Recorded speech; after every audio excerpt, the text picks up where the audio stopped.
I'm going to do a quick video on valuation packs. This is something that I couldn't find any information about when I was sort of learning about them, or at least very little, or people weren't very forthcoming with information. So I thought I'd do a video based on it. So you use these when you're doing a buy, refurbish, refinance to hopefully pass on to the valuer who comes around to sort of kind of justify why you think it's worth what you say it's worth.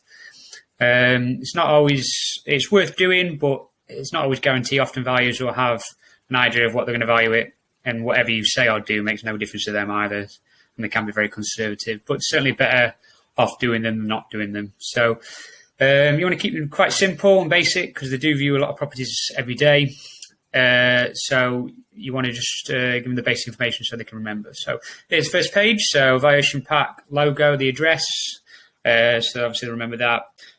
What it's rented out at as the rent, they can do a calculation based on that, and that can help with the value, and of course the request, and then a few details look a bit smart. Going to the next page. So this is sold comparables. So you try and make things as visually easy on the eye as possible. So I put my property at the top, and then you get sold comparables. So you want to try and get the sold comparables as close as you can to your property, preferably the same postcode, definitely the same road if you can. If not, within at least a quarter of a mile, again, as close as you can, and the same style property. So this one's a 3-bedroom one. You obviously, if you want to add value, then adding a bedroom is more of a guaranteed way of doing it. But you see my comparable is all 3 beds. Put the price sold on there, and as you can see on this one, we've got 4 ones, and I took an average. And again, trying to justify the request that I asked. Next one, the date sold. You want to try and get what's sold ideally within the last 3 to 6 months. Anything sort of, I put one that's 2 years here, which is a bit touch and go really. Don't really want to put it, but I have. Yeah, ideally within the last year. The sooner the better. Just keep checking the land registry, and I'll have that one on there.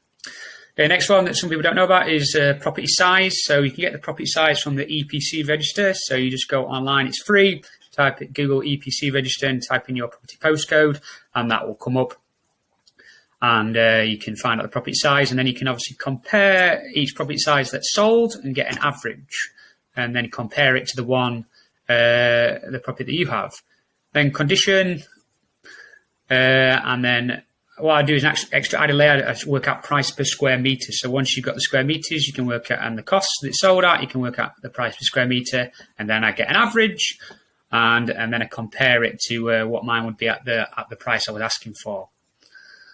Okay, right, moving on to page number 3. So this is one I actually got from a valuer. Okay, it's called ACAD data, something you might not have heard of. So what ACAD data is, it tells you on average the properties in your region, what they've gone up by per year and per month.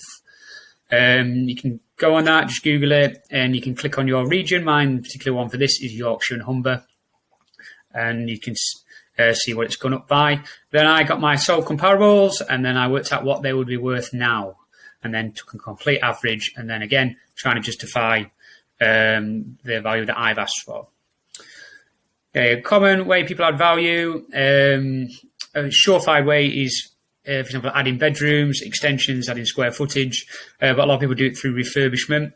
So what I've done is just highlighted the aspects of the refurbishment I've done. Obviously, things like kitchens and bathrooms can make probably the most difference, but a lot of the time, the valuer, are they going to bother searching through all pictures on Rightmove? The chances are probably not. If you can just highlight to them the main ones that you've done on there. I'm going to put total spend on there as well. You can embellish a little bit on this, because what some valuers do is they take the total spend, they take the price you bought it for, and then add the total spend you spent, and that's then the value.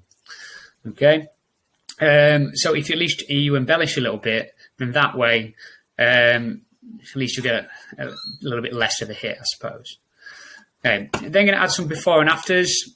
So as you can see, I just added some before and after pictures here and highlighted the main ones. Yeah,